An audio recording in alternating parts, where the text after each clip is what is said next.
Y pues el día de hoy tenemos a una invitada muy especial. El día de hoy vamos a tener un seminario sobre células dendríticas plasmacitoides, del cual nos va a hablar la doctora Gina Estela García Romo.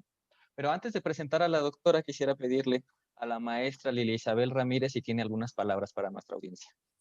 Pues buenas tardes a todos. Lo que yo tengo que decirles es o darles la más cordial bienvenida y decir que está con nosotros, pues bueno, la doctora Gina García Romo, quien va a ser la presentadora de este simposio, de este webinar, y nos acompaña también el doctor Adolfo René Méndez Cruz, jefe de la carrera de médico cirujano, la doctora Lidia Romero Pérez, que es la jefa de la sección de Servicio Social e Internado de Pregrado, la doctora Flor Jesús Portillo, que es la responsable, digamos, de alguna manera técnica de hacer el enlace al Face.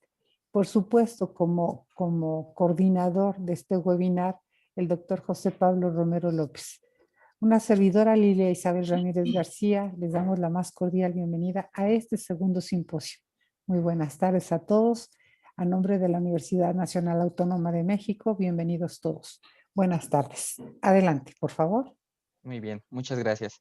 Bueno, pues es mi turno de presentarles a la ponente del día de hoy, que es la doctora en ciencias Gina Estela García Romo, quien estudió la carrera de químico farmacéutico biológico en la Facultad de Estudios Superiores Cuautitlán de la UNAM.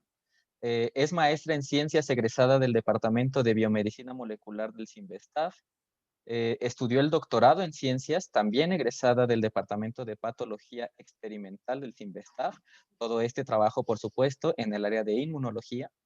La doctora tiene un postdoc en el Instituto Baylor para la investigación de la inmunología en Dallas, Texas, en Estados Unidos. Trabajó como investigadora en el Leiden University Medical Center en Leiden, de Holanda, y actualmente es profesor titular de la carrera de médico cirujano de la FES Iztacala de la UNAM. Sin entrar en más detalles, es un gusto, insisto, para mí presentarles a la doctora, quien es una de las excelentes profesoras que tenemos en el módulo de sistema inmunitario dentro de la carrera de medicina de Iztacala. Estamos muy orgullosos y pues bueno, adelante doctora, será un gusto escucharla. Pues muchísimas gracias. Antes que nada, buenas tardes a todos. Y le quiero agradecer muchísimo, primero, pues al doctor René Méndez Cruz, que es jefe de la carrera de médico cirujano, a la doctora Lilia, pero de manera muy especial le quiero agradecer al doctor Pablo Romero por la invitación. Y más que agradecerle, lo quiero felicitar públicamente porque la verdad, emprender cosas así como es esto de los webinars y detrás lleva muchísimo trabajo. Creo que él de por sí ya tiene mucho trabajo con la investigación, la docencia, etcétera, y todavía se avienta a hacer estas cosas. Felicidades por ser un médico investigador proactivo y que pues nos dé espacio para divulgar nuestro trabajo. Así que pues muchas felicidades y gracias, Pablo. No, pues muchas gracias. Bueno, chicos, pues yo les voy a platicar hoy de cómo es que me enredé, cómo me metí, cómo me enamoré del mundo de las células dendríticas. Ok, esto les quiero aclarar, que es parte de mi trabajo de investigación que hice en el extranjero y que ahora que ya estoy radicando en México, sigo trabajando con células dendríticas en otro tipo de enfermedades, también en autoinmunidad, pero elegí este tema para que conozcan por qué es que llegué al mundo de las células dendríticas. Entonces, para empezar, pues les voy a platicar que, cómo es que me enamoré de la inmunología. Yo soy egresada de la Facultad de Estudios Superiores Cuautitlán de la UNAM, de la carrera de Química Farmacéutica Bióloga o Químico Farmacéutico Biólogo. Entonces, cuando yo estudié en la FES, la verdad es que fue uno de de la etapa de mi vida, de las más bonitas, de las más inocentes, de cuando te enamoras de las materias y piensas que te vas a comer al mundo cuando termines la universidad. Allí, cursé las materias de microbiología, de inmunología, cuando yo cursé las materias de, perdón, de microbiología, pues me enamoré de los bichitos, de las bacterias, de los virus, de los parásitos, de los hongos. Pero de repente mis inquietudes eran pues dedicarme a eso, a la microbiología. Pero de repente llega el doctor Marco Antonio Montaraz, fue con quien cursé el primer año de inmunología, porque ahí llevamos en la carrera varias inmunologías y me enganché en la inmunología, me encantó el curso. La verdad es que era una materia muy difícil, pero a mí se me hacía extremadamente apasionante y no se me dificultaba para nada. Entonces, pues me quedé enganchada en la inmunología. Después, pues busqué la manera de combinar esa parte de microbiología con la inmunología y hice mi tesis finalmente en el Hospital Juárez de México y en la Facultad de Estudios Superiores Cuautitlán, en un proyecto que era evaluar una vacuna de Staphylococcus aureus y evaluar la respuesta inmunológica en pacientes con faringitis recurrente que habían recibido esta vacuna. Aquí fue donde terminé de enamorarme tanto de la microbiología como de la inmunología. Me di cuenta que se podían combinar y que además se podían hacer trabajos de investigación. Eso me gustó muchísimo. Años después de que hicimos todo nuestro trabajo de investigación, pudimos ver el fruto de ese trabajo en una publicación. Y bueno, mientras yo estaba en el Hospital Juárez de México, me encantó esa área, tanto de la medicina y de poder hacer investigación. Entonces, solito el camino me fue guiando y me fue guiando hasta el área de la biomedicina. En ese entonces, el doctor Raúl Donís, que era muy amigo nuestro, nos platicó que estaban abiertas las inscripciones para hacer un posgrado en el CIMBESTAF. Y gracias al doctor Raúl Donís, pues nos fuimos al CIMBESTAF. Allí hice la maestría, como ya les platicó o les comentó el doctor Pablo. Hice la maestría en el Departamento de Biomedicina Molecular bajo la dirección de la doctora Carmen Sánchez Torres. A ella es prácticamente a quien le debo el haberme introducido al mundo de las células dendríticas. Con ella lo que trabajábamos era sangre humana. Y bueno, esta sangre humana lo que hacíamos era aislar los monocitos de la sangre de individuos sanos. In vitro los cultivábamos y diferenciábamos estos monocitos a células dendríticas. Eran dos subpoblaciones de monocitos diferentes, por lo tanto obteníamos dos subpoblaciones de células dendríticas con fenotipo y con biología diferente. Unas eran inflamatorias y otras eran antiinflamatorias. Entonces, a la doctora Carmen Sánchez, pues le debo, entre otras cosas, el aprender a trabajar de manera eficiente y de manera prácticamente muy, muy buena en el laboratorio, en las campanas, cultivo celular, etcétera. Gracias a ella, hasta la fecha, jamás se me ha contaminado ningún cultivo celular. Entonces, pero algo que le debo a la doctora Carmen Sánchez y que sí quiero hacer mención es que ella me presentó con el doctor Leopoldo Flores Romo. El doctor Leopoldo Flores Romo fue una pieza importantísima en mi formación como investigadora y él pues participaba en mi comité tutorial de maestría.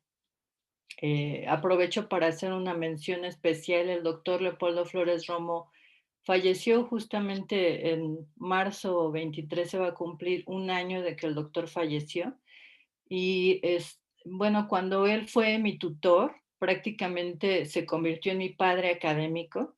Él, desde que estaba yo en la maestría y yo iba a su laboratorio a discutir mis resultados, a llevar estas células que ven aquí en la pantalla, las hicimos precisamente en el laboratorio del doctor Leopoldo Flores Romo en un aparatito que le llamamos el CytoSpin.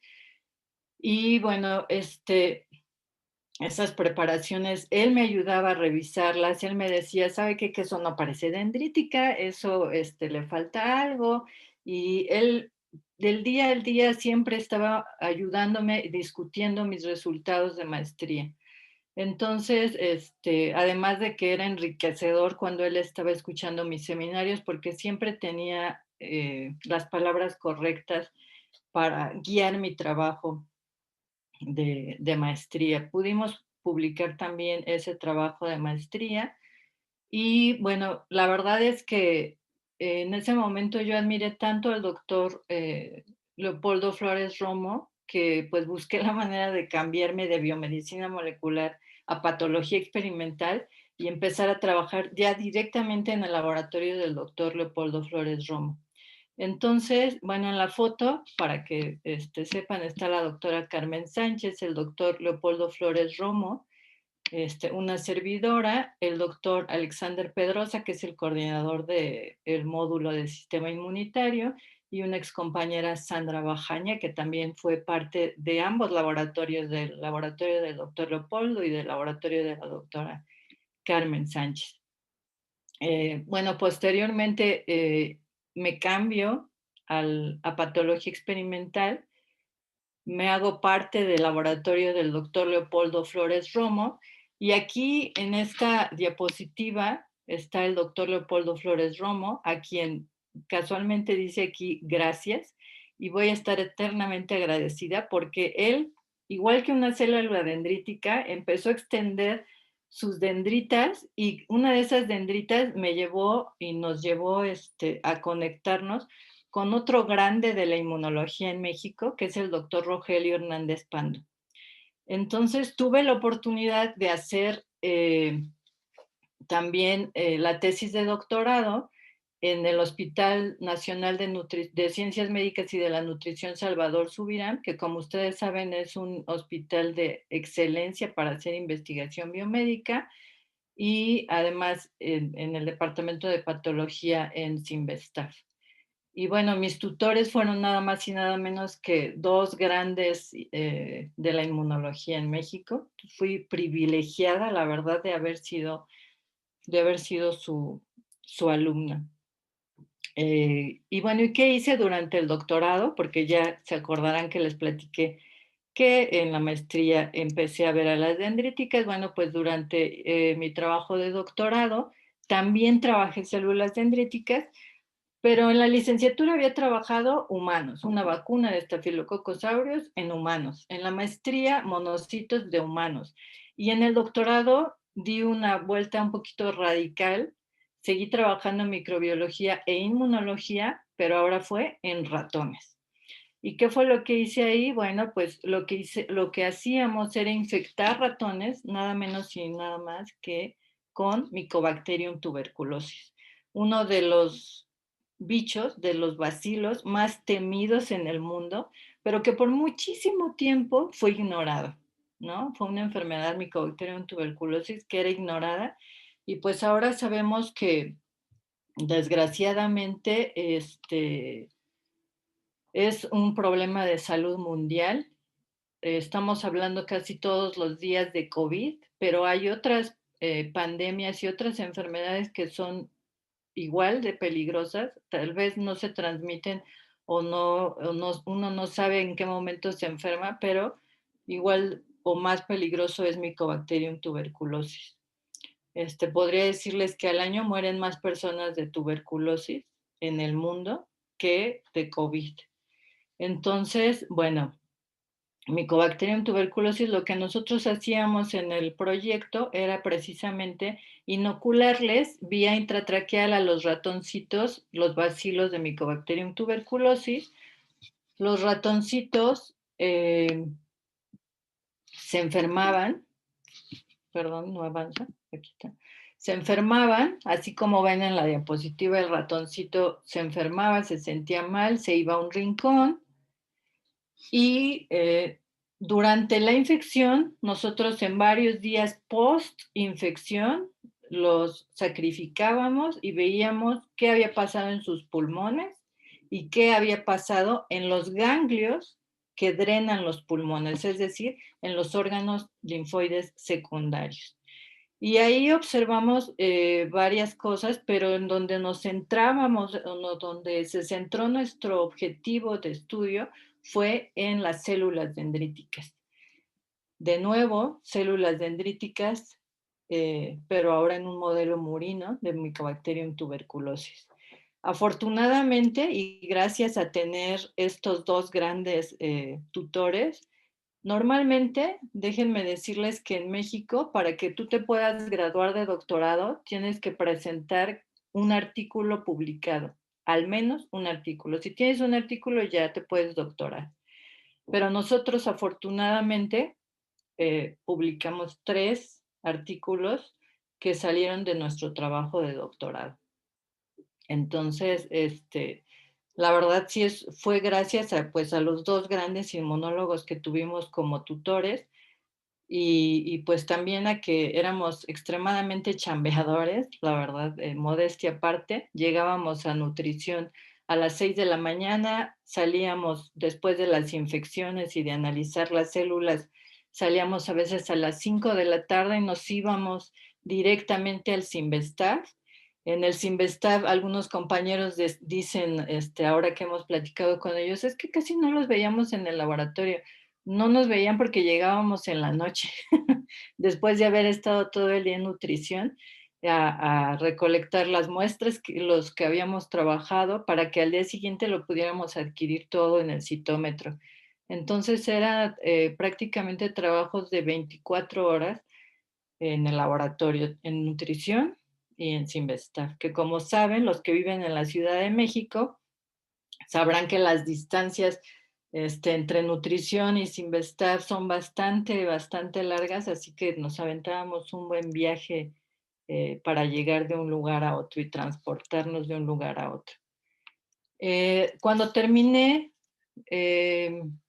aquí voy a hacer un paréntesis, cuando terminé el doctorado, pues yo me quería ir al extranjero y en lo que se daba esa oportunidad, di clases en una escuela de medicina y seguía mi mundo dirigiéndome hacia el área biomédica, ¿no? En lugar de darle clases a químicos, me fui a darle clases a médicos. Pero yo le platicaba en ese entonces al doctor Leopoldo Flores Romo que yo me quería ir a trabajar con el doctor Jacques Bonchereau. Jacques Bonchereau, él es francés, él es el padre de las células dendríticas in vitro, porque el padre de quien las descubrió es Ralph Steinman, pero yo me quería trabajar con Jacques Bonchereau. La respuesta del doctor Leopoldo fue no, todavía no. Tienes que hacer más cosas antes de poder irte, o antes de poder irse, porque nos íbamos a ir obviamente mi esposo y yo. Y lo desobedecí. Fui irreverente, como deben de ser todos los estudiantes de doctorado. Lo desobedecí y le escribí bueno, más que escribirle, nos fuimos a un congreso de células dendríticas en Bélgica, en Brujas, y con toda la intención de ver ahí al doctor Jacques Bonchereau y entregarle en persona nuestro currículum. Y eso fue lo que hice desde México, imprimí mi currículum, preparé lo que le iba a decir, nos fuimos a Bélgica, nos fuimos al Congreso de Células Dendríticas, busqué cuando estuviera solo el doctor Jacques Bonchereau, me acerqué y le dije, quiero trabajar con usted, y le di mi currículum. Entonces el doctor inmediatamente contactó al doctor Leopoldo Flores Romo y le dijo, oye, sí, es tu alumna, ¿qué referencias me das? Etcétera, etcétera. Y bueno, al doctor Leopoldo Flores Romo, pues ya no le quedó más que decir, pues sí, es mi alumna y sí te la recomiendo. Y pues nos fuimos, mi esposo y yo, a Dallas, Texas, cuando terminamos el doctorado. Viajamos de la hermosa Ciudad de México, viajamos a Dallas, Texas, a Baylor Institute for Immunology Research en Dallas, Texas, como ya les había dicho. En esta foto, ustedes observan aquí al doctor Jacques Bonchereau en un Congreso Nacional de Inmunología, que aquí aquí fue donde realmente dije, yo quiero trabajar con el doctor Jacques Bonchereau algún día, no sé cómo ni cuándo, pero yo voy a acabar en su laboratorio. Y lo dije en mi mente así bien firme, y ese era mi deseo, porque cuando vi su trabajo con células dendríticas in vitro, pues obviamente era mi pasión y yo quería estar ahí. En la foto también ven a otro grande de la inmunología a nivel internacional, el doctor Ralph Steinman. El doctor Ralph Steinman ganó el Premio Nobel de Medicina por el descubrimiento de las células dendríticas eh, en ratón. Entonces, pues después de ese congreso, yo terminé el doctorado, etcétera. Ya les platiqué que irreverentemente fui y busqué al doctor Jacques Bonchereau hasta Bélgica en Brujas y allí le di mi currículum, etcétera, nos aceptaron y nos fuimos. Por cierto, el doctor Alexander Pedrosa estaba ahí conmigo cuando le entregué mi currículum y el doctor Jacques lo volteó a ver porque él no le iba a entregar su currículum, pero el doctor Jacques lo volteó a ver y le dijo, bueno, ¿y tú también quieres venir conmigo? Y a él pues ya no le quedó de otra más que decir que sí. Y justamente pues ya nos fuimos a Dallas, Texas, y ahí en Baylor, yo tenía la idea que iba a trabajar directamente con el doctor Jacques, tenía la idea que iba a seguir mi trabajo en células dendríticas. ¿Y cuál fue mi sorpresa? Que el doctor me dijo, no, creo que tú encajas mejor en otro laboratorio. Y me mandó al laboratorio de la doctora Virginia Pascual, lo cual le agradeceré también eternamente al doctor Jacques Bonchereau porque tenía ojo clínico, tiene ojo clínico y la verdad que todas las piezas del rompecabezas ahora las entiendo, o sea, me manda al laboratorio de la doctora Virginia Pascual y ella es reumatóloga, es doctora en ciencias, pero también es médico, así como el doctor Pablo, como el doctor René. Entonces, ella pues tenía la facilidad de que veía pacientes en el hospital y de que esos pacientes pues nos podían dar la sangre de estos pacientes, a veces tejidos, etcétera.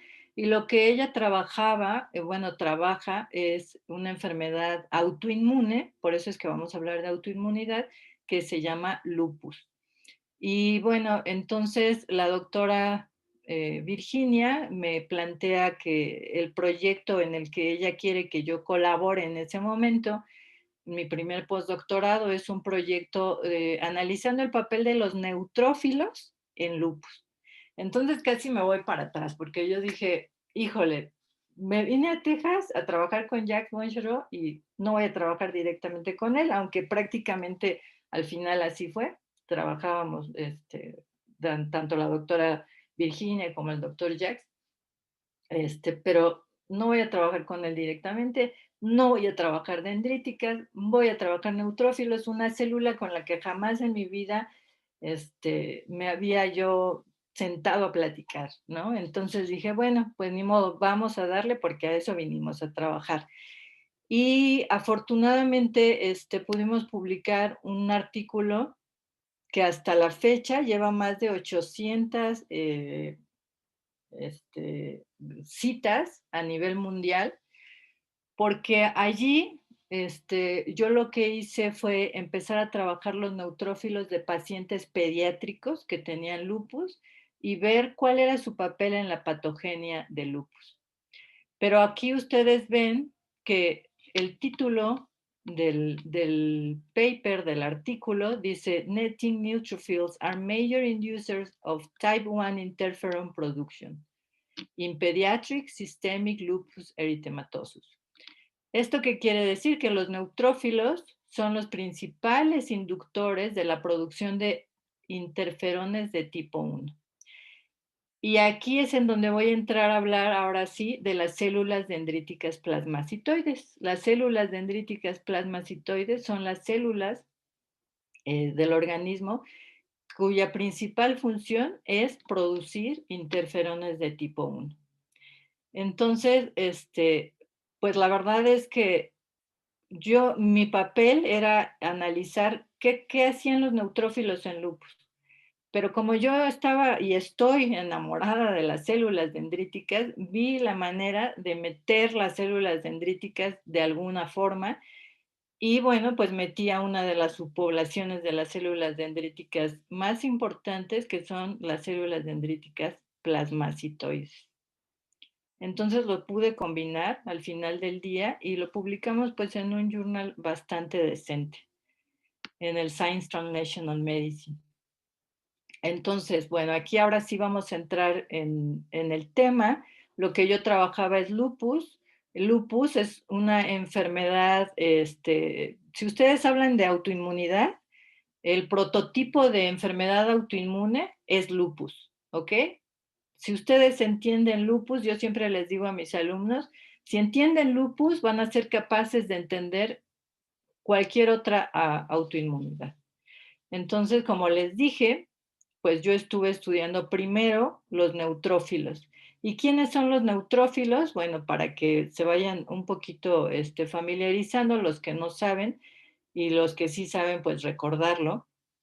Los neutrófilos son células del sistema inmune innato, es decir, con el que nacemos y el que está listo para actuar cuando hay una infección en el organismo, son los neutrófilos los que van a actuar, ¿ok? Es la primera línea de defensa del organismo. Si nosotros nos infectamos en este momento con Staphylococcus aureus, con Streptococo, toco madera, pero con COVID, bueno, con el SARS-CoV-2, con cualquier otro virus, bacteria, hongo, lo que sea, los primeros en llegar a defender nuestro organismo son los neutrófilos. Por lo tanto, los neutrófilos, para que se hagan una idea, si estuvieran en un equipo de karate, ellos definitivamente iban a pertenecer a Cobra Kai, porque pega primero, pega fuerte y no tengas piedad. Así son los neutrófilos.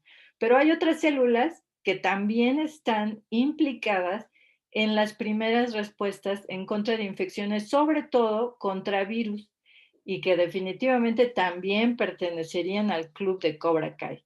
Son las células dendríticas plasmacitoides. Cuando hay una infección por virus, ellas atacan primero, atacan fuerte porque producen una cantidad bestial, enorme, de interferones de tipo 1, lo que promueve que los virus no se puedan seguir replicando, ¿ok? Entonces, estas células dendríticas plasmacitoides son súper importantes en las defensas en contra de virus.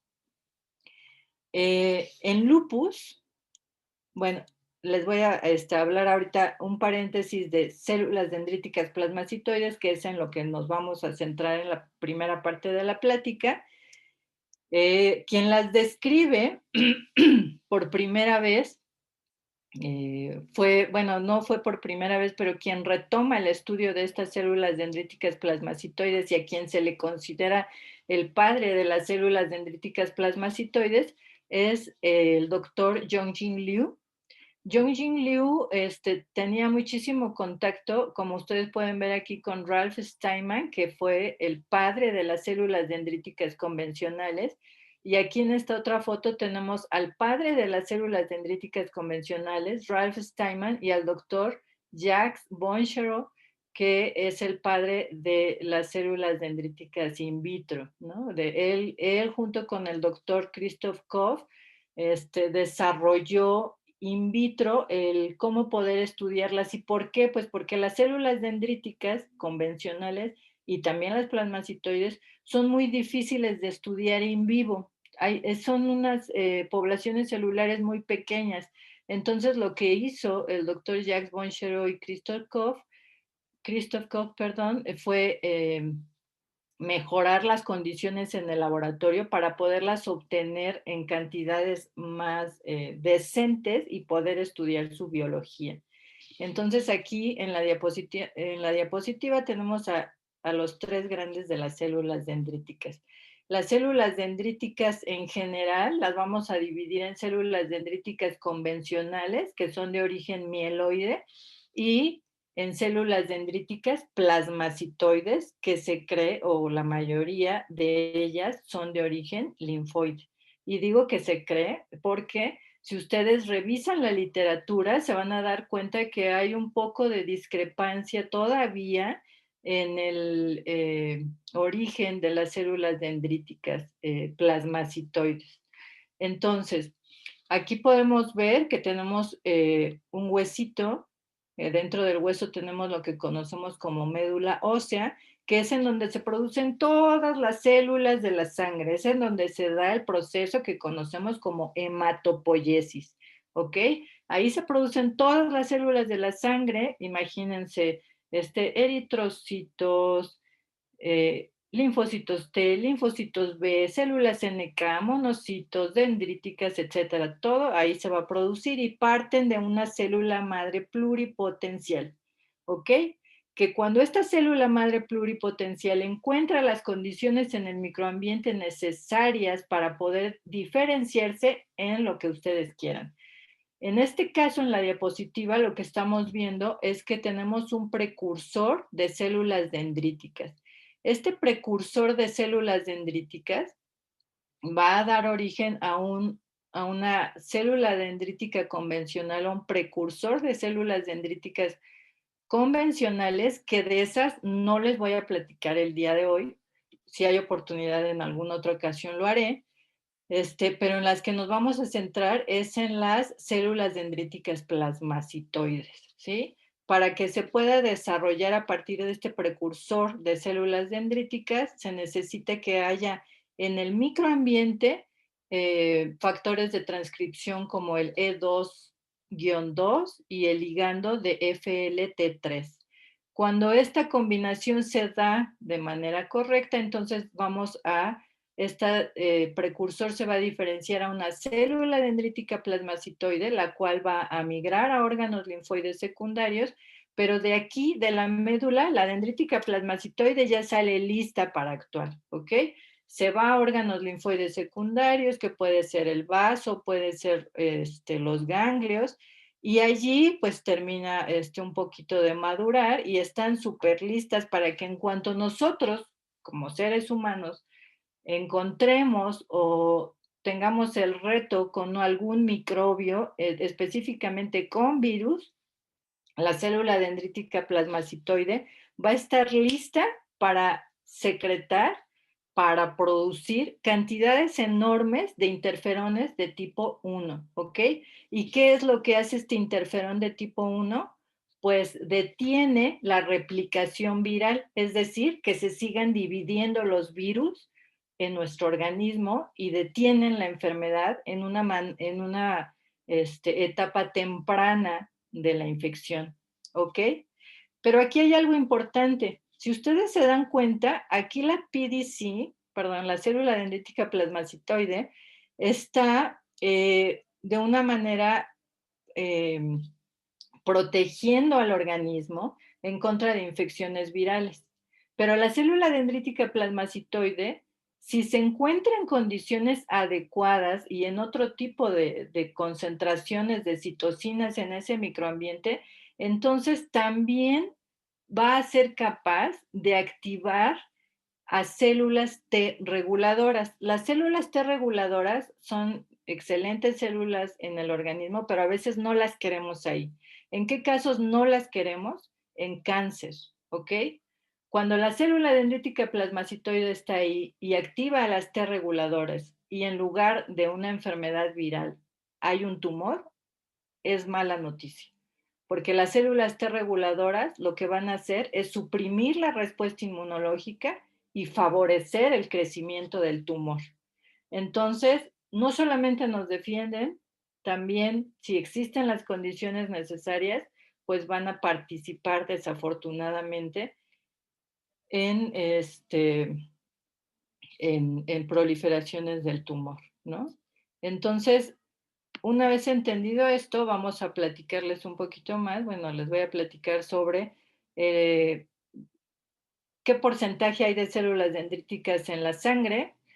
tenemos una cantidad mínima, es del 0.3 al 0.5% del total de las células sanguíneas. Imagínense, si los neutrófilos, de los que les platiqué hace ratito en otra diapositiva, tenemos que son el 50% de la población celular, imagínense, estas son apenas el 0.3%, tanto en ratones como en humanos. Otra cosa importante de las células dendríticas plasmacitoides es que expresan de manera selectiva el TOL-R7 y el TOL-9, ¿ok? Cuando están en una forma inmadura, lo pueden ver aquí, tienen una forma de célula plasmática con un núcleo abundante. Los niveles de moléculas de clase 2 son bajos. En humanos no expresan CD11C, expresan CD123 o 123. Y sus marcadores, digamos, específicos son BDCA4. Moléculas de coestimulación prácticamente no expresan de manera cuando son inmaduras.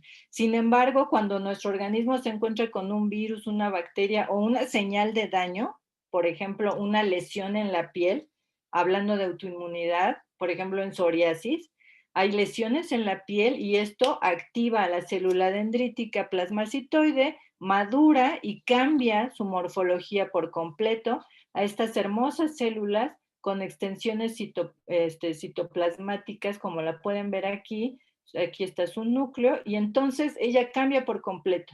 De ser una celulita que no expresaba moléculas de clase 2, va a expresar altas cantidades de clase 2, de marcadores de coestimulación, pero algo que es bien importante es que producen muchísimo interferón alfa, más, hasta 1000 veces más que otros tipos celulares que también pueden producir interferón alfa, como las células epiteliales.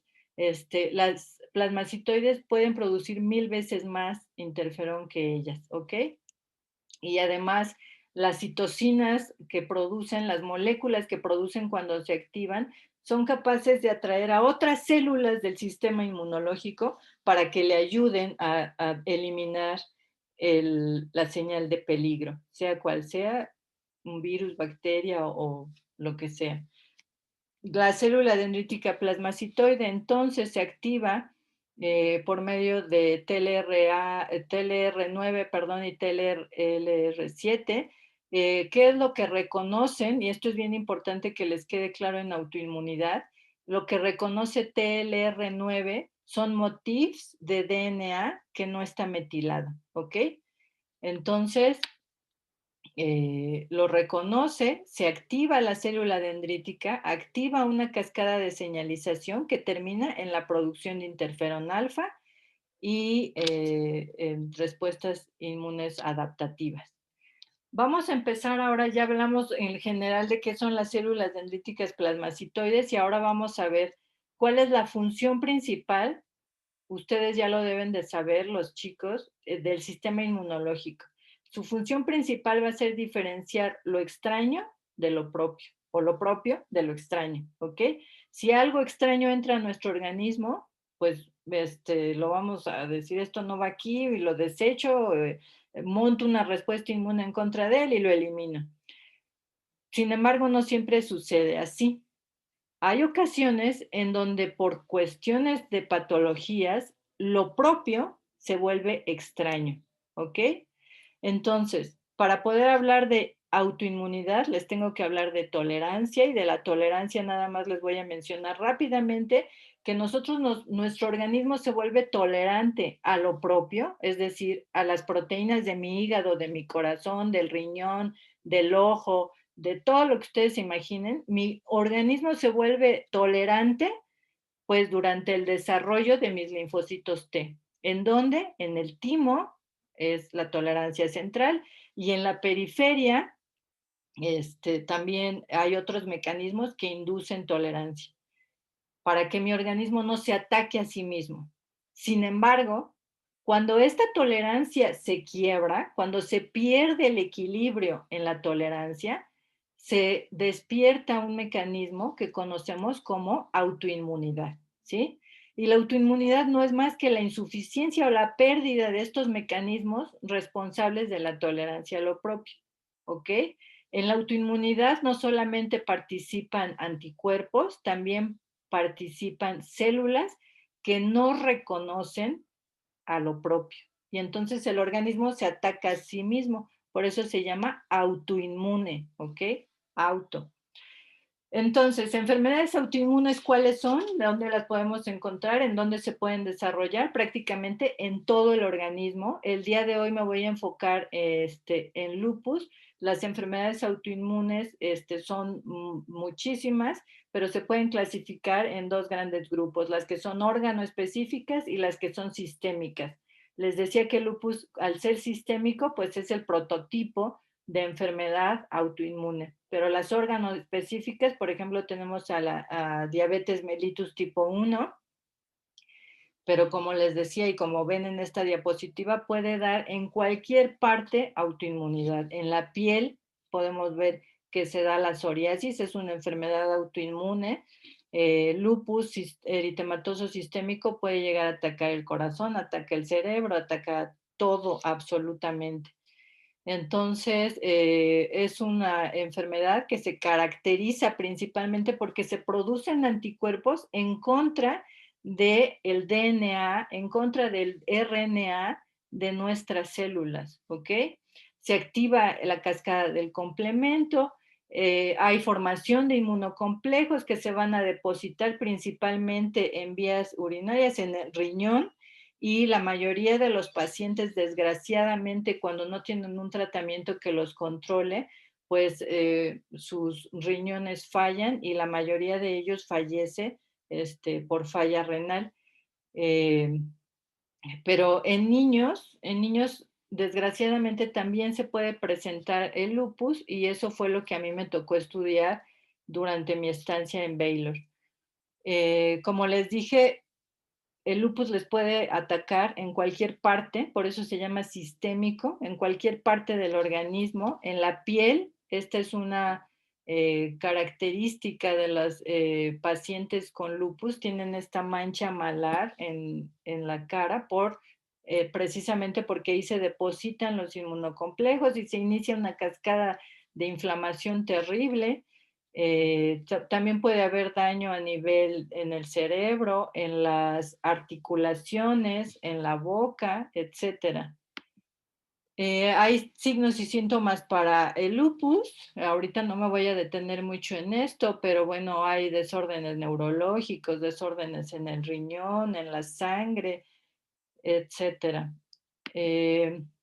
Desgraciadamente, bueno, no sé si está bien utilizada la palabra desgraciadamente, pero afecta más a las mujeres que a los hombres y esto es probablemente porque las hormonas ahí nos juegan chueco, juegan un papel importante. Las hormonas, por ejemplo, los estrógenos estimulan la producción de inmunoglobulina G y la inmunoglobulina G puede formar inmunocomplejos con debris celulares que se estén produciendo en nuestro organismo. Al formar este inmunocomplejo se generan respuestas inmunes en contra de lo propio. Y bueno, esto es debido probablemente a los estrógenos, mientras que en los hombres los andrógenos tienen un efecto inmunosupresor y esto pues favorece que se desarrollen linfocitos T reguladores.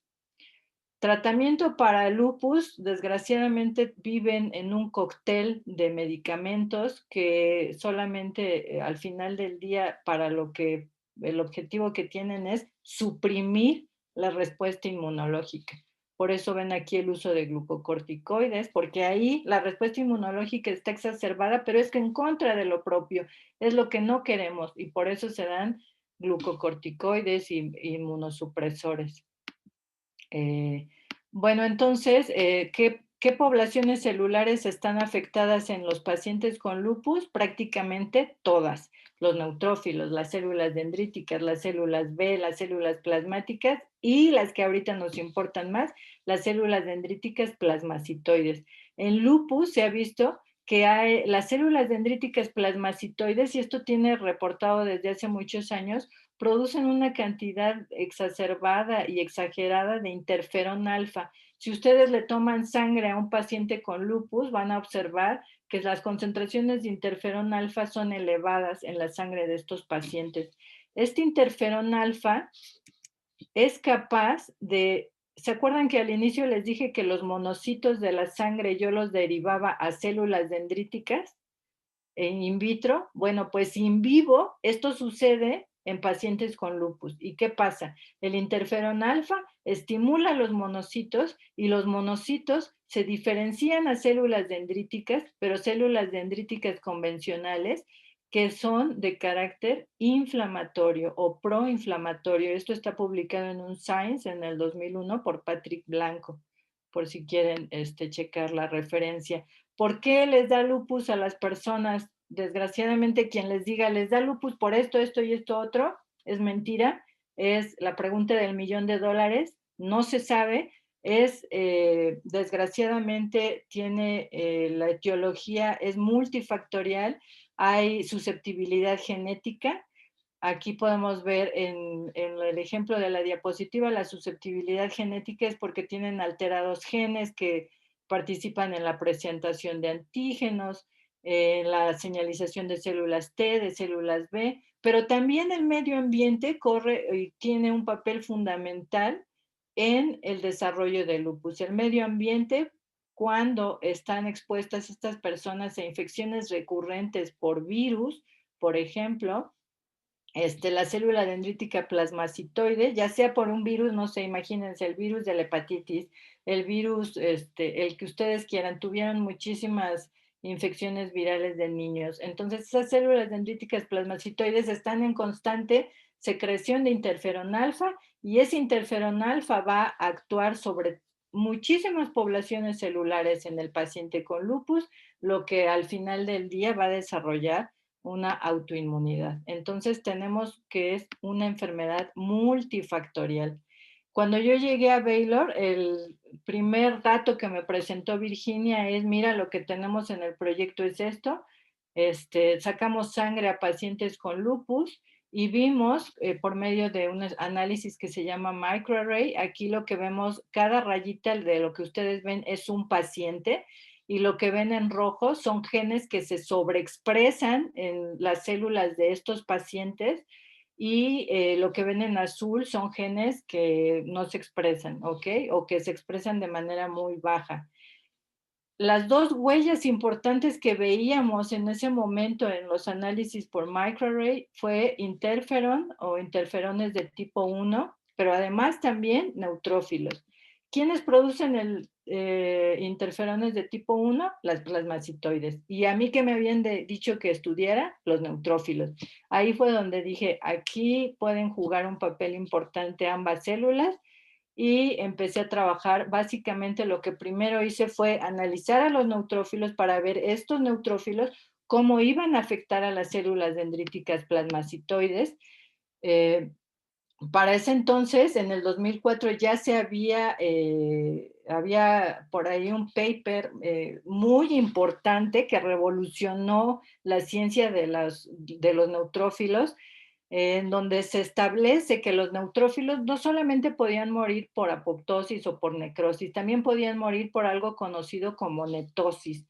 Y esto de la netosis lo describe el grupo de un mexicano, por cierto, radicado en Alemania, el doctor Arturo Schilinski. Y sí, Schilinski, para los que les suena a Schilinski, sí, él es el nieto de aquel Schilinski de las películas mexicanas. Y a lo mejor la mayoría son jóvenes y no saben ni de qué les estoy hablando, pero bueno, el doctor Schilinski, él en su grupo describe que los neutrófilos bajo ciertos estímulos inflamatorios se mueren y liberan estas nets liberan estas redes al espacio extracelular. Hagan de cuenta que el neutrófilo, como les dije en un principio, pertenecería a Cobra Kai porque él lo que quiere es eliminar al extraño o al que está en ese momento, al intruso, ¿no? Y entonces, pero a veces todo su arsenal que trae dentro del neutrófilo no le alcanza para poder eliminar a esos intrusos. ¿Y qué hace el neutrófilo? Se muere y libera una red que conocemos como NET, que está llena de enzimas que son tóxicas para el bichito y lo mata. Es igual que el hombre araña, ¿ok? Los neutrófilos además es nuestro Spider-Man. Lanza su red, atrapa al bicho y lo mata. Estas nets están decoradas principalmente por material genético, por material, de DNA, RNA y además histonas. Y bueno, también se decora con enzimas que sirven para matar a los bichitos. ¿Por qué es importante en lupus recalcar que están aquí el DNA y el RNA? Pues porque son neutrófilos propios que están lanzando al medio ambiente material genético que es propio, ¿ok? Que no deberían de lanzarlo así nada más porque sí, debería de ser regulado.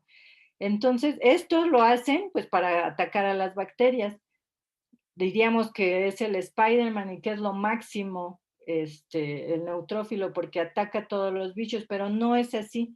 En patologías como lupus, el lado oscuro de los neutrófilos es que este DNA que están secretando al medio ambiente va a ser capaz, ahora ya lo sabemos gracias al paper que pudimos publicar, que estas NETs van a activar a las células dendríticas plasmacitoides en los pacientes con lupus.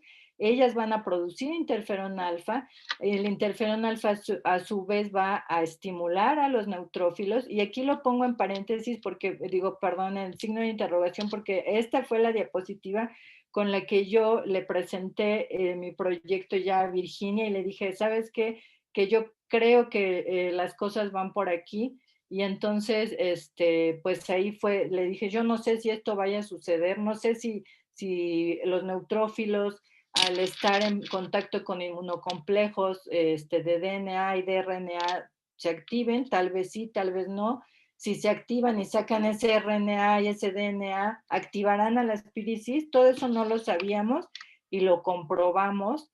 Estudiando primero a los neutrófilos, como les dije, en lupus, veíamos que en los pacientes enfermos con lupus, los neutrófilos se morían a una velocidad muy rápida, una vez que salían o una vez que obteníamos la muestra de sangre de los pacientes, mientras que en individuos sanos ellos podían seguir viviendo felices y contentos por varias horas más. Entonces, después, ya que teníamos esos neutrófilos, les hicimos análisis también por microarray y vimos cuáles eran sus señales genéticas de esos neutrófilos de lupus y vimos que efectivamente los genes que estaban alterados pertenecían a la señal de interferones de tipo 1 y también a señales que eran, que se les denomina como receptores de muerte. Lo que hicimos entonces fue, bueno, ¿y qué es lo que está causando que en los pacientes chiquitos, estos pediátricos, se estén muriendo los neutrófilos tan rápido? Pues lo primero que hicimos será el interferón alfa de la sangre, será la activación por TLRs, y bueno, como teníamos los inmunocomplejos que habíamos aislado también de los pacientes con lupus, pues lo que hicimos fue un experimento bien sencillito, poner en una placa de cultivo a los neutrófilos de pacientes con lupus en presencia de los inmunocomplejos, y lo que observamos fue que cuando estos neutrófilos estaban en presencia de los inmunocomplejos, morían, esto bueno, es lo que les presento aquí son los neutrófilos de un individuo sano, pero en los pacientes con lupus, vean qué hermosas redes se observaban después de que el neutrófilo había estado en contacto con un inmunocomplejo de estos que son característicos de los pacientes de lupus. Entonces, al estar esas nets ahí, ahora vamos a ver, ahora sí, dije, bueno, pues, ¿qué tienen esas nets?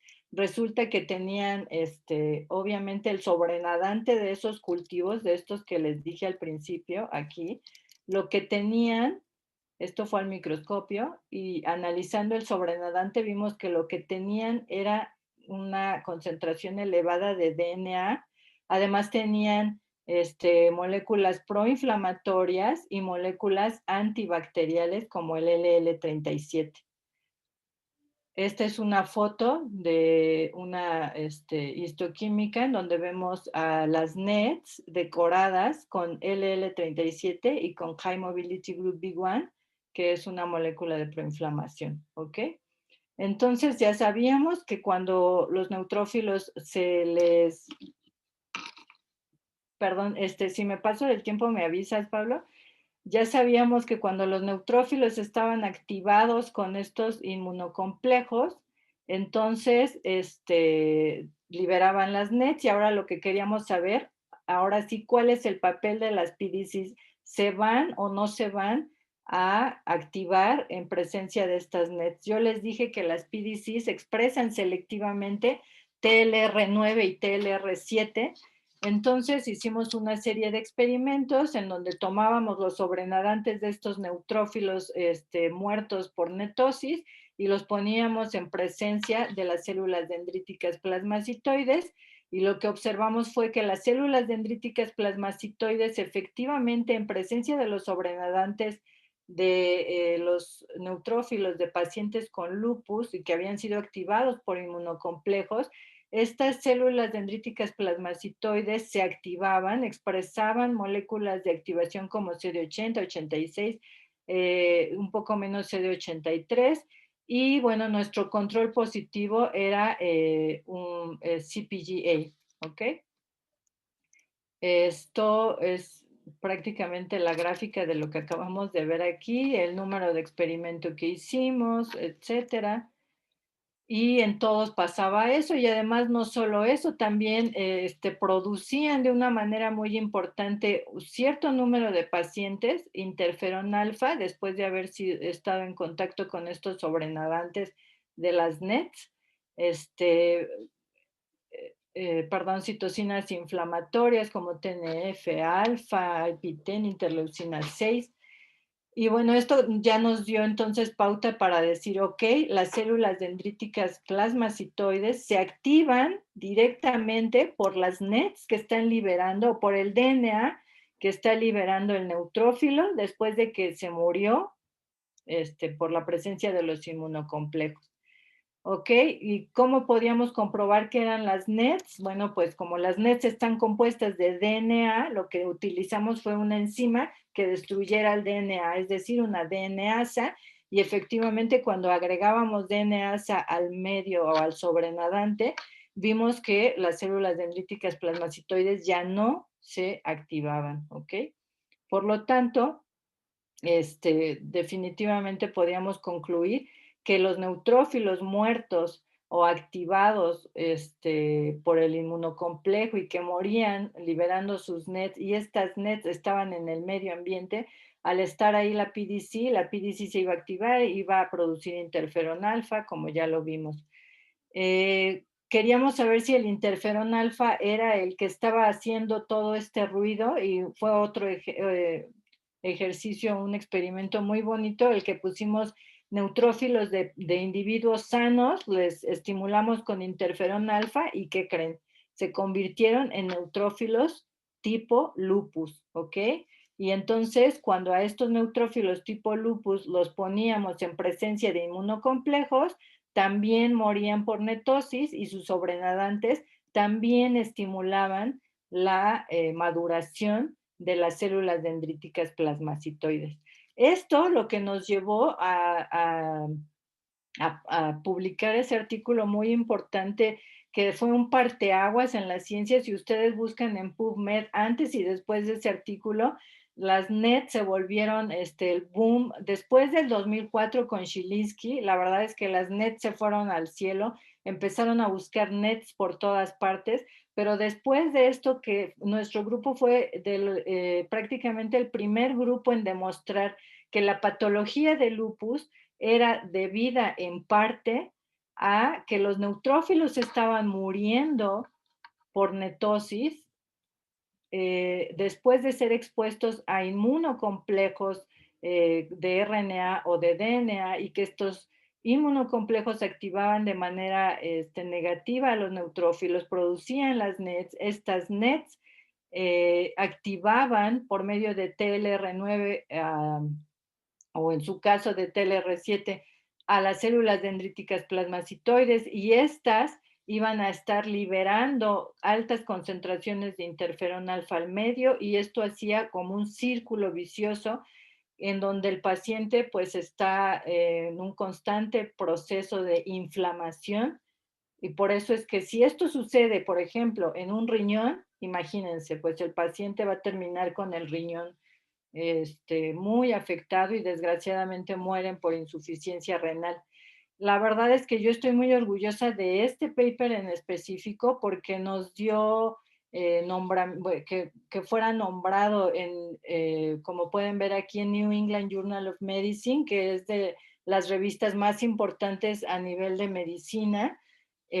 No solamente allí, aquí pueden ver mi apellido, así modestia aparte, también en Nature Reviews, Rheumatology, también hicieron reviews en donde ya encajaba este proceso de la netosis y la activación de las células dendríticas plasmacitoides en enfermedades autoinmunes. Ya quedó para siempre ahí plasmado en los artículos y ahora ya en los libros. Y pues fuimos el primer grupo a nivel mundial en establecer este mecanismo.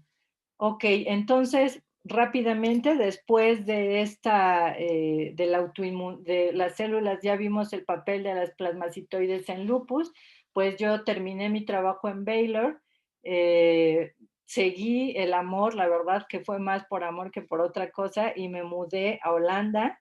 Y allá en Holanda empecé a trabajar en el LUMC, que es Leiden University Medical Center.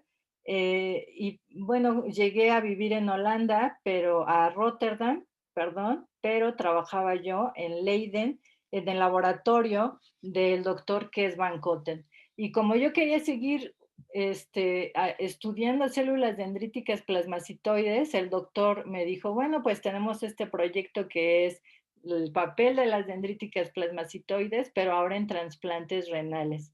Y ustedes dirán, bueno, ¿y ahí qué tienen que ver? Yo les dije al inicio que las células dendríticas plasmacitoides podían ser tolerogénicas al estar activando el desarrollo de células T reguladoras, pero también pueden ser inmunogénicas. Y en el caso de trasplante renal, lo que se ha observado es que desgraciadamente, o al menos lo que nosotros encontramos, es que las células dendríticas plasmacitoides en ciertas condiciones pueden mediar el rechazo del tejido trasplantado. Entonces, bajo la dirección del doctor, ya trabajando ahí con él como investigadora ya formal, publicamos este paper, Human Plasmacytoid Dendritic Cells Acquire Phagocytic Capacity by TLR9 Ligation in the presence of soluble factors produced by renal epithelial cells. ¿Qué quiere decir esto? Bueno, se los voy a platicar. Esto es el LUMC, por si alguien quería saber cómo es. Bueno, es una universidad en donde están los médicos y al mismo tiempo es un hospital. Así es como se maneja ya la carrera de medicina. En el mismo hospital es la universidad.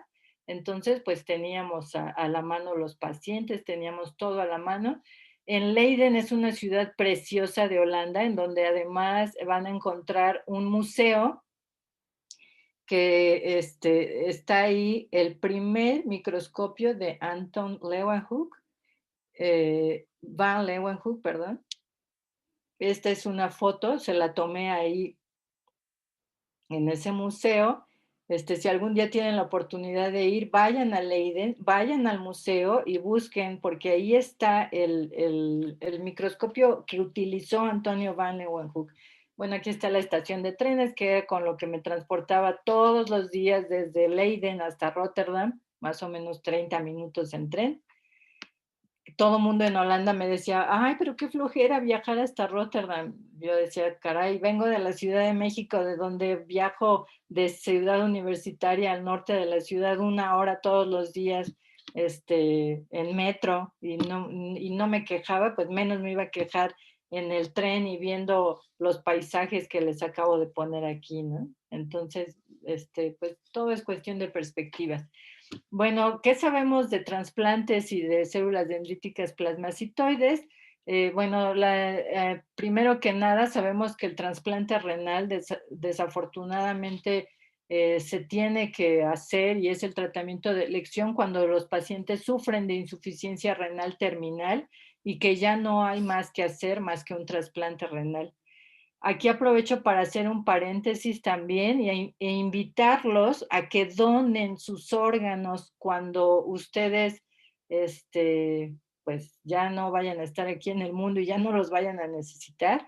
Hagan una carta en donde digan, que ustedes son donadores de órganos o vamos, háganlo legalmente si es que pueden hacerlo, pero eh, pónganlo en un papel que ustedes quieren donar sus órganos porque de verdad es muy importante y hay mucha gente que está en espera de un riñón sano, en espera de un pulmón, en espera de un corazón, de una córnea. Por favor, donen sus órganos, donen vida. Es lo que les quiero decir, aprovechando esta parte del trasplante. Y bueno, desgraciadamente, una de las principales razones cuando se rechazan estos trasplantes es porque hay infecciones virales, tanto en el donador como en quien recibe, en el paciente que recibe ese injerto. Aquí no me voy a detener por el tiempo, pero ya sabemos que hay diferentes tipos de rechazo cuando se trasplanta un órgano. Hay rechazos que son inmediatos y hay rechazos que son crónicos y bueno, el rechazo crónico se da después de 5 o 10 años de que la persona fue trasplantada y básicamente en el rechazo crónico, que es en donde nos vamos a centrar el día de hoy, pues intervienen células T, células presentadoras de antígeno y las células del sistema inmune adaptativo, ¿ok? En realidad el rechazo hiperagudo ya no existe, ya no es un problema médicamente hablando, pero el rechazo crónico lo sigue siendo. También entonces voy a hablarles un poquito de que las células dendríticas, que son células presentadoras de antígeno, van a poder, en este caso, cuando hay un trasplante, las células dendríticas adquieren, si son de, por ejemplo, del donador, del riñón que se está trasplantando, ahí hay células dendríticas, hay células presentadoras de antígeno. Ellas, al reconocer linfocitos T del que recibe el riñón, podrían montar una respuesta de tipo citotóxico halogénico y esto, bueno, va a terminar en un rechazo del trasplante en muy pocas horas. Pero también las células dendríticas del que recibe, del paciente, también pueden llevar a cabo algo que se llama como presentación indirecta halogénica.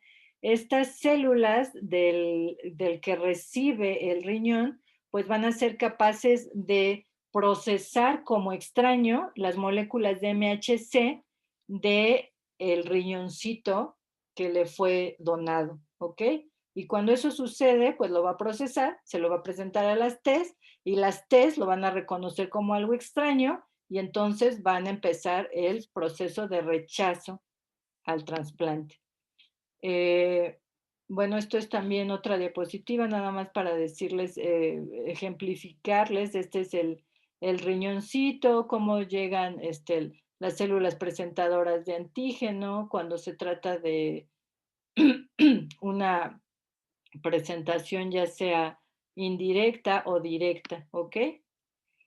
Cuando yo llegué a Leiden, el doctor Kees van Kotten, que por cierto también fue amigo del doctor Leopoldo Flores Romo, por eso les decía que al doctor Leopoldo Flores Romo le voy a vivir eternamente agradecida, porque sin querer, ahí no fue buscado, sin querer le llamé al doctor Leopoldo Flores, siempre que venía a México lo iba a visitar y comíamos con él, desayunábamos con él, platicábamos de lo que estábamos haciendo y lo que no estábamos haciendo, y cuando le dije: "Doctor, me voy a ir a Holanda y lo más probable es que vaya yo a trabajar con Kees van Kotten", el doctor Flores se le abrieron sus ojitos y me dijo: "Pues Kees van Kotten fue mi compañero cuando estuve trabajando en Francia".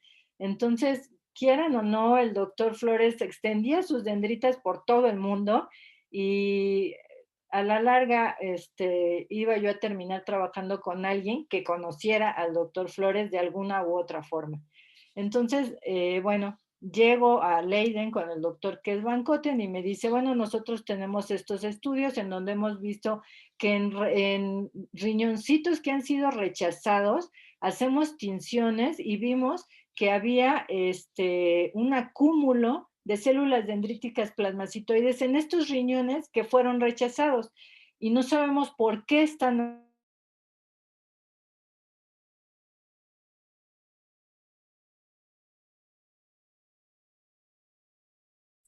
¿Se fue el sonido? Sí, tenemos aquí un pequeño problema de conexión. Sí, Vamos a esperar un poco en lo que la doctora se regresa. conecta. Sí, sí, sí. Sí, Vamos a dar unos sí, minutos, por claro. favor. Comprensible. Todos los vivimos. Sí, claro, a cualquiera le pueden pasar. A mí me pasa muy seguido.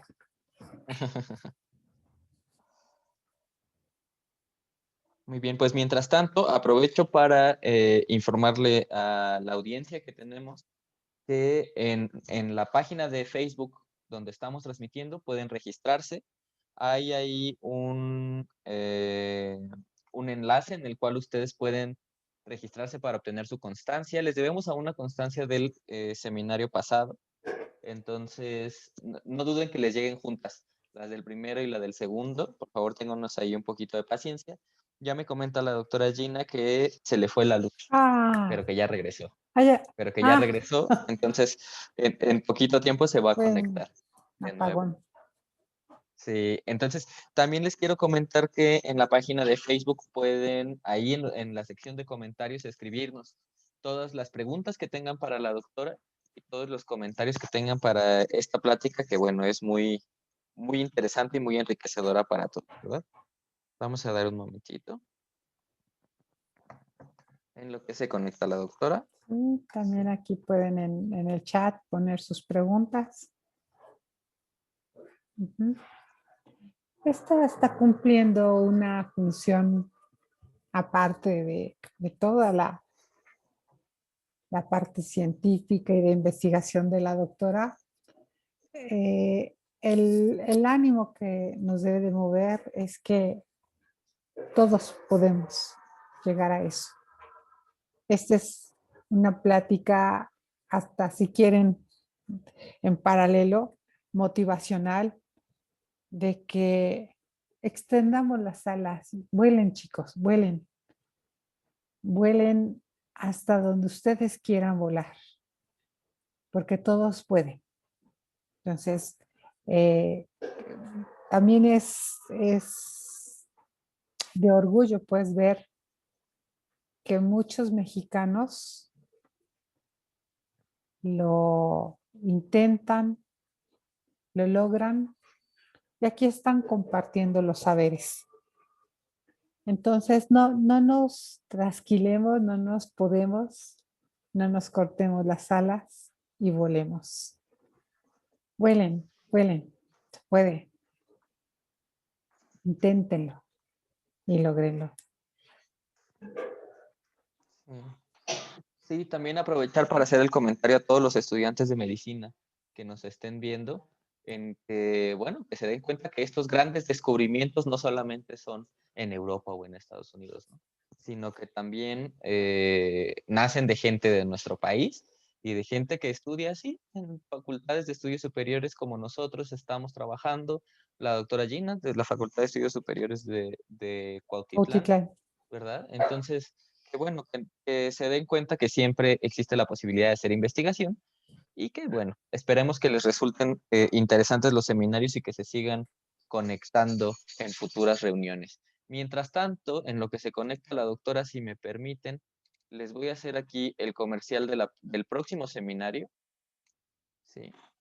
Que va a ser el próximo jueves 25 de marzo, igual a las 14 horas, se va a transmitir de igual forma por el Facebook de @FESIMedicina Oficial, en el cual, bueno, el doctor Citlaltépetl Salinas Lara nos va a platicar sobre su trabajo de investigación en tuberculosis. En particular, la plática va a tener el nombre de la inflamación como mecanismo de daño tisular en la patología de la tuberculosis. Próximamente estaremos compartiendo los anuncios en diferentes redes sociales para que ustedes los puedan ver y estén listos para conectarse. Pues ya tenemos de regreso a la doctora Gina, que tuvo el inconveniente de que se nos fue la luz, pero bueno, estamos listos para continuar. Bueno, no sé en qué parte me trabé, pero de verdad, una disculpa. Ay, bueno, ya no sé ni qué fuerzas extrañas siempre hay cuando uno quiere quedar bien.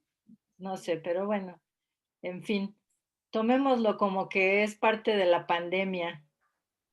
Ok, Sí. entonces, bueno, les estaba yo platicando que cuando llegué al laboratorio del doctor que es Bancoten, él me decía que tenían estos datos en donde en tejidos de riñón de precisamente riñoncitos que habían sido rechazados por, pues por los pacientes, ellos habían hecho cortes en esos riñoncitos y habían encontrado un acúmulo de células dendríticas plasmacitoides después del rechazo. Entonces, lo que él decía, bueno, y esas dendríticas plasmacitoides, tú que las conoces, ¿qué crees que estén haciendo allí? Entonces, como les dije en un principio, uno de los factores que favorecen el rechazo de un trasplante es la presencia de virus. Uno de los virus más comunes en este tipo de rechazos es el citomegalovirus.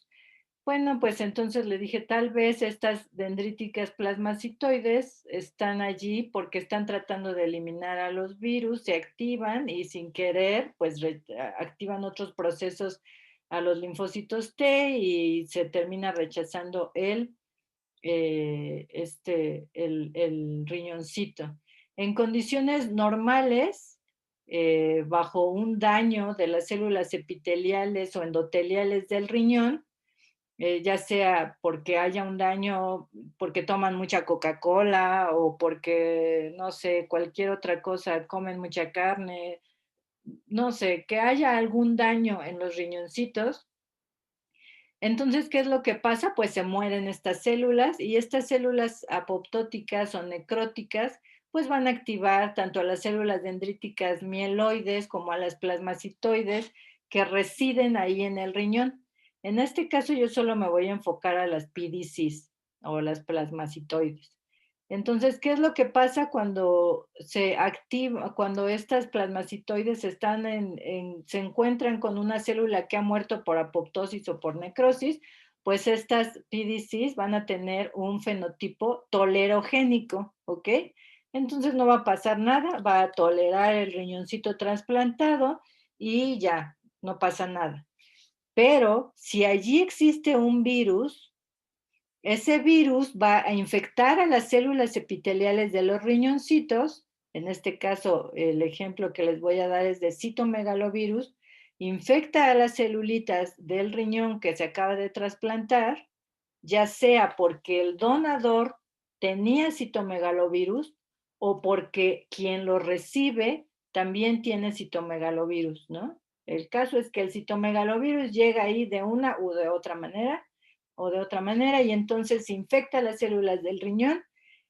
Estos virus que infectaron a las células del riñoncito van a activar a las células dendríticas plasmacitoides y no se sabe, en ese momento nosotros no sabíamos qué iba a pasar.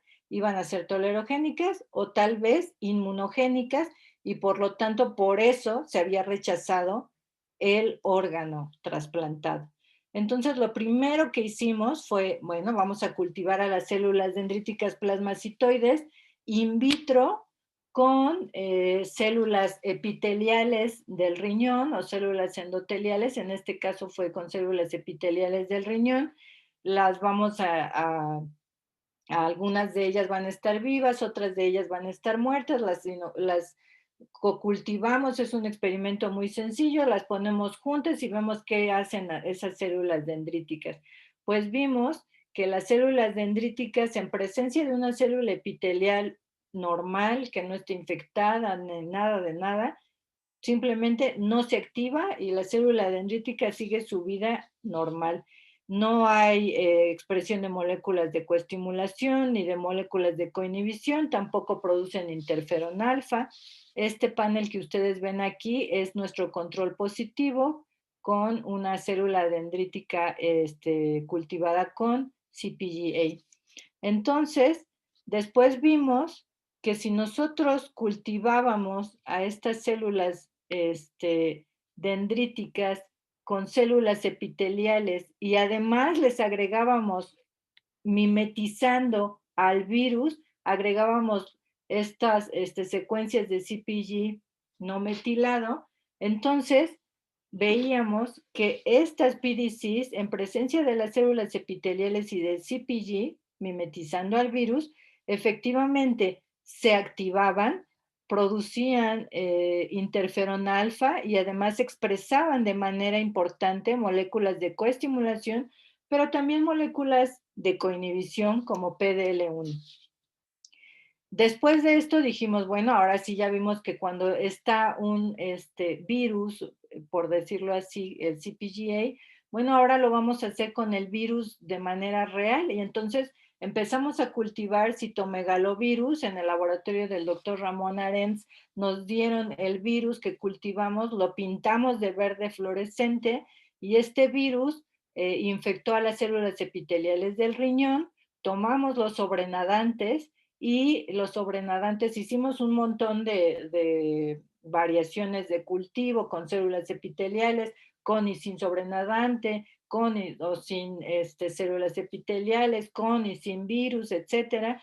Pero el objetivo del experimento era ver si estas células eran capaces de infectarse por el citomegalovirus, lo cual fueron capaces del citomegalovirus infectar estas células. Se tomó el sobrenadante, se cocultivó con células dendríticas plasmacitoides y, oh sorpresa, el sobrenadante de estas proveniente de células epiteliales infectadas con el virus inducen la activación de las células dendríticas plasmacitoides porque podemos ver que expresan de manera importante moléculas de coestimulación como CD40 a 86 y además moléculas de presentación de antígeno. Y esto no se había visto. Moléculas de MHC clase 2, además de que producen citocinas, estas células dendríticas plasmacitoides van a producir citocinas de tipo proinflamatorio, como interferón alfa, porque ahí estaba el virus, y además interleucina 12. No así citocinas antiinflamatorias, como la interleucina 10, no se detectó en el medio. Entonces, al ver que efectivamente las células dendríticas plasmacitoides tenían ya pues estaban ya cargaditas como para presentar estos antígenos, dijimos, bueno, entonces tal vez sí, la célula dendrítica plasmacitoide, algo que está en controversia o estaba en controversia en la literatura, es de que si la célula dendrítica plasmacitoide en un estado de stand-by puede fagocitar o no. Esa fue la siguiente pregunta. Después de que las activamos con estos sobrenadantes provenientes del cultivo de las células epiteliales infectadas, vimos que estas células dendríticas plasmacitoides las pusimos con una célula apoptótica también teñida de verde fluorescente y vimos que efectivamente esta célula dendrítica plasmacitoide tenía la capacidad de fagocitar los cuerpos apoptóticos de las células. Aquí hay una célula dendrítica plasmacitoide, está el BDCA2 en rojo y en verde está la célula apoptótica, está aquí en verde, está dentro de la célula. Podemos ver que es un proceso activo porque a 37 grados centígrados es cuando estaban fagocitando nuestras celulitas a estas células apoptóticas. Además vimos que efectivamente eran positivas para las células dendríticas eran por citometría de flujo, expresaban este colorcito verde. ¿Por qué? Pues porque lo traían adentro, se lo habían comido. ¿Ok? Ahora, estas células dendríticas activadas y que ya habían fagocitado a las células epiteliales infectadas con los virus, vimos que también podían y tenían la capacidad de estimular a los linfocitos T halogénicos CD4, CD8, y entonces vimos que estos linfocitos CD4 y CD8 se estimulaban porque las dendríticas plasmacitoides les presentaban el antígeno y empezaban entonces a proliferar. Esto es una citometría de flujo para los que no están muy familiarizados. Es un ensayo de proliferación con un colorante fluorescente. Aquí podemos ver, entre más a la derecha esté el colorante fluorescente, es porque lo captaron todas las células y si empiezan a proliferar, el colorante empieza a disminuir su intensidad y entonces se recorre esto hacia la izquierda. Todos estos son picos de proliferación, ¿ok? Y podíamos ver que efectivamente las células CD4 y CD8 estaban proliferando en presencia de estas PDCs que habían sido estimuladas con el sobrenadante de los cultivos de las células epiteliales infectadas. Entonces, esto nos llevó también a la conclusión de que efectivamente en los rechazos crónicos de los pacientes con trasplante renal, intervienen tanto las células dendríticas plasmacitoides como las células infectadas con citomegalovirus. Aquí podemos ver la proliferación de las células TCD4, la proliferación de las células TCD8, cómo fue más prominente cuando las PDCs estuvieron con el sobrenadante de las células que habían sido infectadas con el virus. Estas células T son completamente funcionales porque secretan interferón gamma, interleucina 4, 10, no tanto, pero interleucina 17, que es otra citocina proinflamatoria. Este trabajo pues nos posicionó también en una, posicionó a las células dendríticas plasmacitoides en el rechazo al trasplante renal de una manera muy importante porque ahora sabemos que las células dendríticas en un rechazo crónico del paciente que recibe el riñón van a migrar hacia el riñoncito trasplantado. Si se encuentra ahí, por desgracia, el citomegalovirus, entonces este va a poder ser capaz de infectar a las células epiteliales, entonces va a activar a las células dendríticas plasmacitoides, estas van a madurar, a su vez van a fagocitar las células que se están muriendo a causa de esta infección, van a fagocitar a las células, van a presentar el antígeno hacia los linfocitos T, y por lo tanto lo que vamos a observar es un rechazo del trasplante de riñón. Ahora, los pacientes trasplantados desgraciadamente tienen un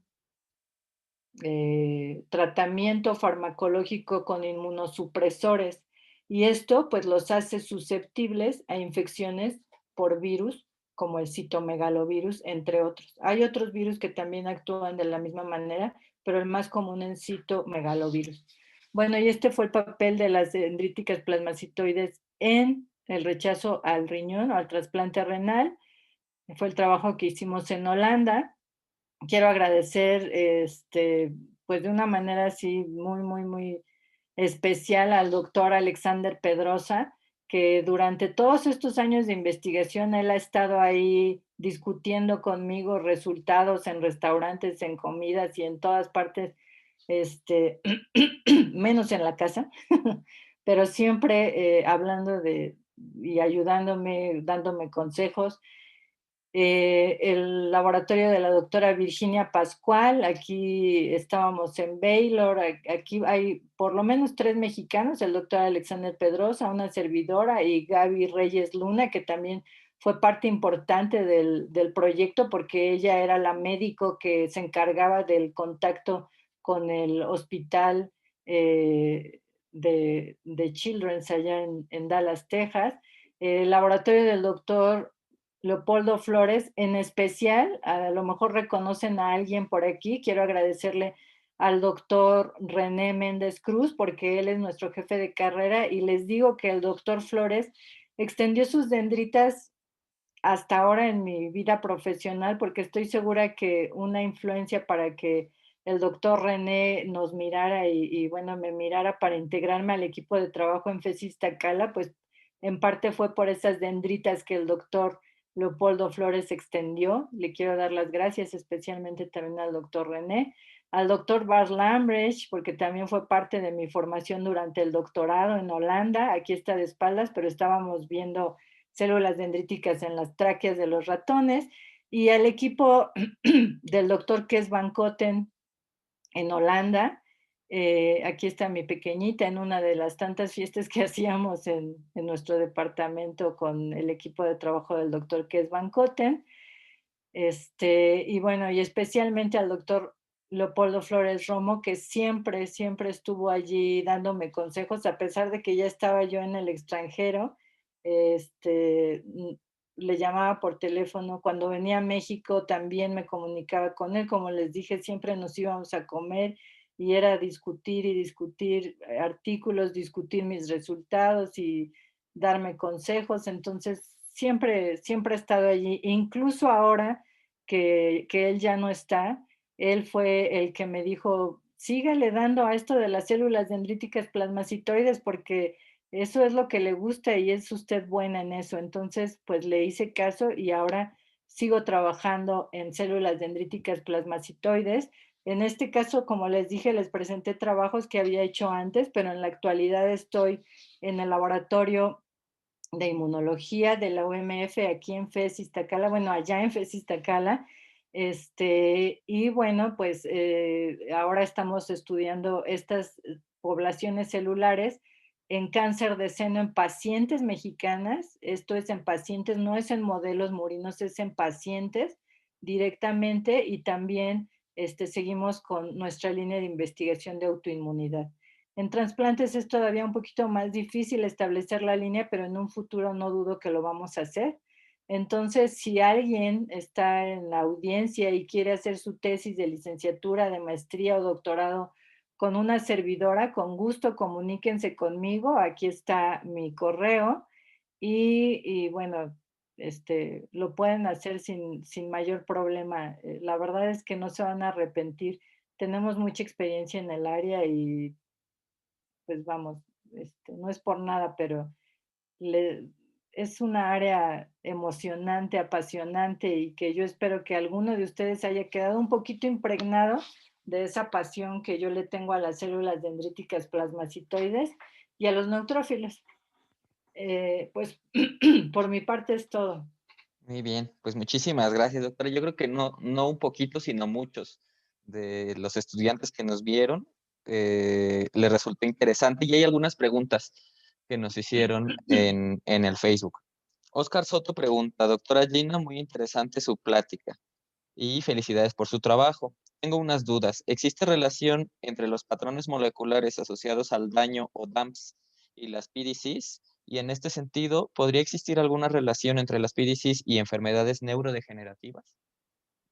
Ay, interesantísima pregunta. Sí, seguramente que las PDCs ya también, igual que los neutrófilos, están siendo estudiadas en un montón de patologías, pero aquí hay algo que se me olvidó decirles. En un principio yo les dije que es una población muy pequeñita en la sangre y por lo tanto es muy difícil de estudiar. Este, en enfermedades neurodegenerativas, ahorita no me viene una así a la mente que les pueda decir aquí la PDC actúa de esta o de esta otra forma, pero en lupus, que también se afecta el sistema nervioso, no dudo que por ahí haya un papel de las células dendríticas plasmacitoides. Y respecto a la primera pregunta, sí, las células cuando sufren un daño y entonces se generan estos dumps que acaba de decir su compañero, sí también se pueden activar. ¿Por qué? Pues porque se va a liberar el DNA. De hecho, cuando se muere un neutrófilo y libera su DNA, ese es una señal de daño. Sí. Bueno, muchas gracias.